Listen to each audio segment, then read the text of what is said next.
UK-യിൽ കുടിയേറ്റത്തിനെതിരെ പല പ്രതിഷേധങ്ങളും നടക്കുന്നുണ്ട്. ഇതിന് പ്രധാന കാരണം കുടിയേറ്റമാണ്. പ്രത്യേകിച്ച് നിയമവിരുദ്ധമായ കുടിയേറ്റം UK-യുടെ സാമ്പത്തിക സ്ഥിതിയെ തകർക്കുന്നു എന്ന് പലരും വിശ്വസിക്കുന്നതാണ്. ഫ്രാൻസിന്റെ തീരങ്ങളിൽ നിന്ന് പോലും ആളുകൾ ബോട്ടുകളിൽ UK-യിലേക്ക് നിയമവിരുദ്ധമായി എത്തുന്നുവെന്നാണ് റിപ്പോർട്ട്.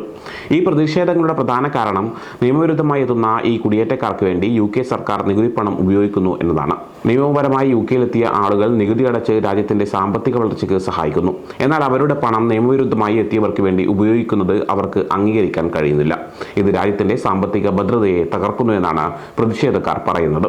കൂടാതെ ചില നിയമവിരുദ്ധ കുടിയേറ്റക്കാർക്ക് UK പൗരന്മാർക്ക് പോലും ലഭിക്കാത്ത ആനുകൂല്യങ്ങളും സൗകര്യങ്ങളും ലഭിക്കുന്നുണ്ടെന്നും അവർ ആരോപിക്കുന്നുണ്ട്. സാമൂഹികപരമായ അരക്ഷിതാവസ്ഥ വർദ്ധിച്ചു വരുന്നതായും പലരും പറയുന്നു.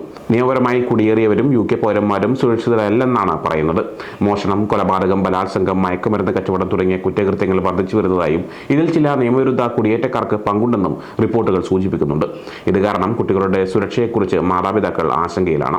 14 വർഷം UK ഭരിച്ച കൺസർവേറ്റീവ് പാർട്ടിക്ക് അധികാരം നഷ്ടപ്പെടാൻ തന്നെ കാരണം കുടിയേറ്റ പ്രശ്നങ്ങളായിരുന്നു. 2024 ജൂലൈയിൽ അധികാരത്തിൽ വന്ന പുതിയ ലേബർ ഗവൺമെന്റ് കെയർ സ്റ്റാർമാരുടെ നേതൃത്വത്തിൽ കുടിയേറ്റത്തിനെതിരെ പോരാടുമെന്നും NHS-ലെ പ്രശ്നങ്ങൾ പരിഹരിക്കുമെന്നും വാഗ്ദാനം ചെയ്തിരുന്നു. എന്നാൽ നിയമവിരുദ്ധ കുടിയേറ്റം തടയുന്നതിൽ ഗവൺമെന്റ് വേണ്ടത്ര നടപടികൾ എടുത്തിട്ടില്ലെന്ന് പലരും വിശ്വസിക്കുന്നുണ്ട്. അന്താരാഷ്ട്ര നിയമങ്ങളും മാനുഷിക പരിഗണനകളും കാരണം നിയമവിരുദ്ധ കുടിയേറ്റം തടയുന്നത് ബുദ്ധിമുട്ടാണെന്നാണ് ഗവൺമെന്റ് പറയുന്നത്. ഉദാഹരണത്തിന് കടൽ മാർഗം എത്തുന്ന ആളുകളെ മാനുഷിക പരിഗണന നൽകി സഹായിക്കേണ്ടി വരുന്നു. ഇത് രാജ്യത്തിന്റെ സുരക്ഷയെയും സാമ്പത്തിക സ്ഥിതിയെയും ബാധിക്കുന്നുണ്ടെങ്കിൽ പോലും അവർക്ക് അതിൽ ഒന്നും ചെയ്യാൻ കഴിയില്ല. അതിർത്തി സുരക്ഷ ശക്തമാക്കാൻ ഫ്രാൻസുമായി ചേർന്ന് പ്രവർത്തിക്കുമെന്നും ഇതിനായി പണം നീക്കിവെച്ചിട്ടുണ്ടെന്നും ഗവൺമെന്റ് അറിയിച്ചിട്ടുണ്ട്. ഗവൺമെന്റ് നിയമപരമായ വിസകളിൽ പല മാറ്റങ്ങളും വരുത്തിയിട്ടുണ്ട്. കെയർ വിസ നിർത്തലാക്കുകയും ആശ്രിത വിസകൾക്കുള്ള നിയമങ്ങൾ മാറ്റുകയും ചെയ്തു. എന്നാൽ കുടിയേറ്റം കുറയ്ക്കുന്നതിന് പുതിയ നിയമങ്ങളൊന്നും തന്നെ ഉണ്ടാക്കിയിട്ടില്ല.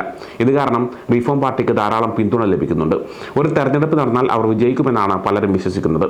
UK-യിൽ താമസിക്കുന്ന ആളുകൾ, പ്രത്യേകിച്ച് വിദേശത്ത് നിന്ന് വരുന്നവരും നിയമപരമായി കുടിയേറിയവരും ശ്രദ്ധിക്കണം. പ്രതിഷേധിക്കുന്ന ആളുകൾക്ക് നിയമപരമായി വന്നവരെയും നിയമവിരുദ്ധമായി വന്നവരെയും വേർതിരിച്ച് അറിയണമെന്നില്ല. പുറത്തുനിന്ന് വന്നവരെല്ലാം കുടിയേറ്റക്കാരാണെന്നാണ് അവർ കരുതുക. ജൂലൈയിൽ നോർത്ത് അയർലൻഡിൽ കുടിയേറ്റക്കാർ ചില പ്രശ്നങ്ങളിൽ ഉൾപ്പെട്ടതായി റിപ്പോർട്ടുകളുണ്ട്. ഈ പ്രതിഷേധങ്ങൾക്കിടയിൽ സർക്കാർ പുതിയ നിയമങ്ങൾ നടപ്പാക്കുന്നുണ്ട്.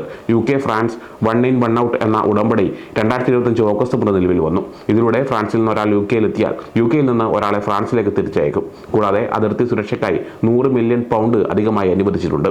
ചെറിയ ബോട്ടുകളിൽ ആളുകളെ കടത്തുന്നതിനെ പ്രോത്സാഹിപ്പിക്കുന്ന സോഷ്യൽ മീഡിയ പരസ്യങ്ങൾക്കെതിരെയും നടപടിയെടുക്കാൻ സർക്കാർ തീരുമാനിച്ചിട്ടുണ്ട്. അഭയാർത്ഥികൾക്ക് ഹോട്ടലുകളിൽ നൽകുന്ന താമസം 2029 പൂർണ്ണമായി ഒഴിവാക്കുമെന്ന് ആഭ്യന്തര സെക്രട്ടറി യെവറ്റ് കൂപ്പർ പറഞ്ഞിരിക്കുകയാണ്. ഇതിനായി സൈനിക കേന്ദ്രങ്ങൾ പോലുള്ള ചിലവേറിയതല്ലാത്ത മറ്റ് മാർഗങ്ങൾ പരിഗണിക്കും.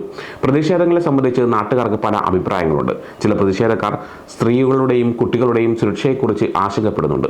എന്നാൽ മറ്റു ചിലർ ഇത് തെറ്റായ വിവരങ്ങളുടെ അടിസ്ഥാനത്തിലുള്ള പ്രതിഷേധമാണെന്നും വംശവിദ്വേഷം പ്രചരിപ്പിക്കാനുള്ള ശ്രമമാണെന്നും പറയുന്നു.